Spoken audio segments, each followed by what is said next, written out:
এই sitting fitting Rangamati Bandarban Teknaf কিছুই লয়। একজন বাসের হেল্পার কিভাবে যুক্ত হলেন এই কবরস্থানে কাজের সাথে? তখন ঢাকার প্যাসেঞ্জার ভাড়া আসলে তখন 100 টাকা, তখন ব্রিজে হয়নি। আজ তার জীবনের গল্প আপনাদের মাঝে তুলে ধরবো। অনেক ক্ষেত্রে লাশ চুরি হয়ে যায়। একটা হয়তো না হলেও 15-16 বছর আগেকার। আজ আমি আপনাদের সাথে পরিচয় করে দেব এমন একজন মানুষের সঙ্গে যার জীবনের গল্প একেবারেই ভিন্ন।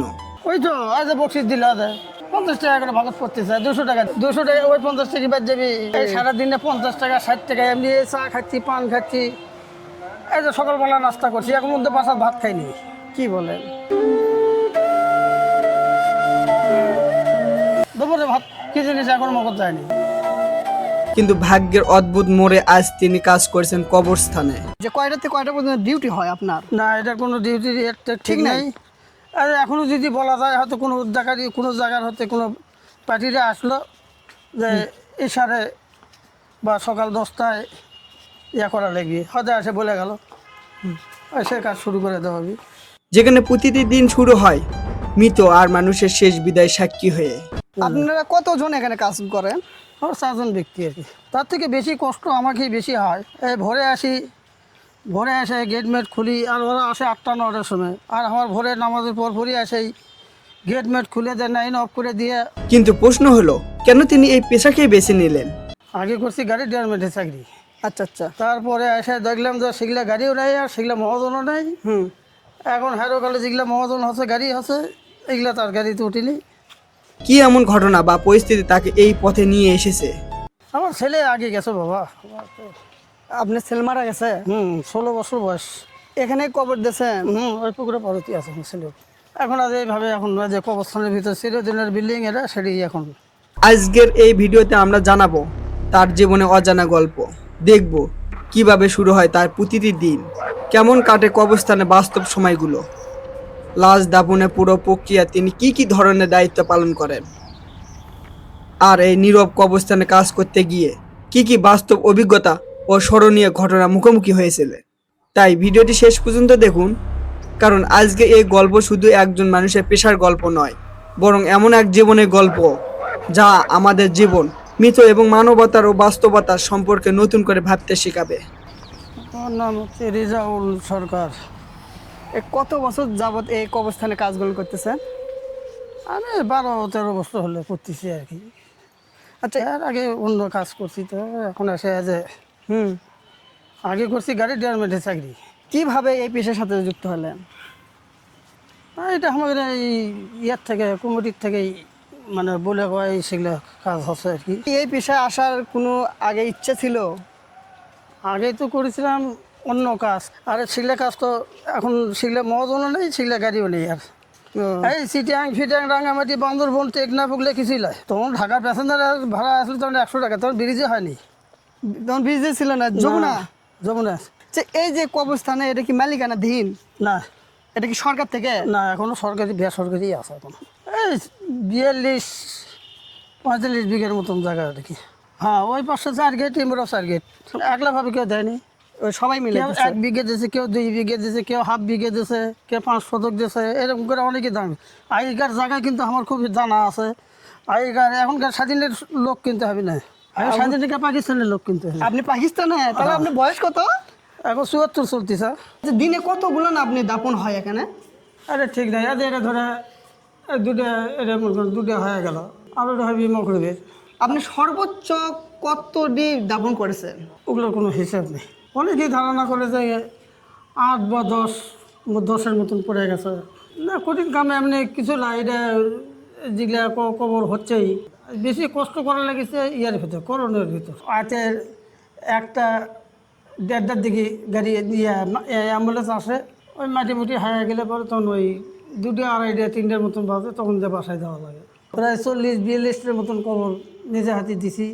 আমাদের লোকজন কেউ ভুলে তো ওই দিনের বেলায় ইনকা খবর হয়ে গেছে। এমনও রাত গেছে যখন তাকে পুরো রাত এই কবরস্থানে কাটাতে হয়েছে।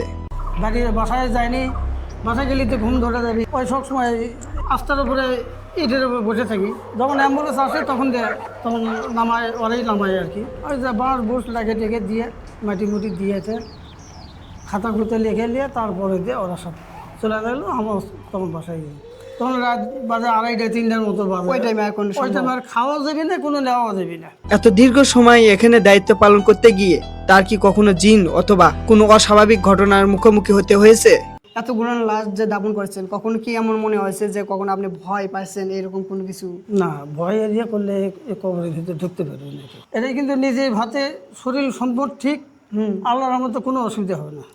আর যদি মনের ভিতরেই বদমাইশি থাকে, আপনার শরীর ঠিক নাই, এই অবস্থায় ঢোকাটাই নিষেধ।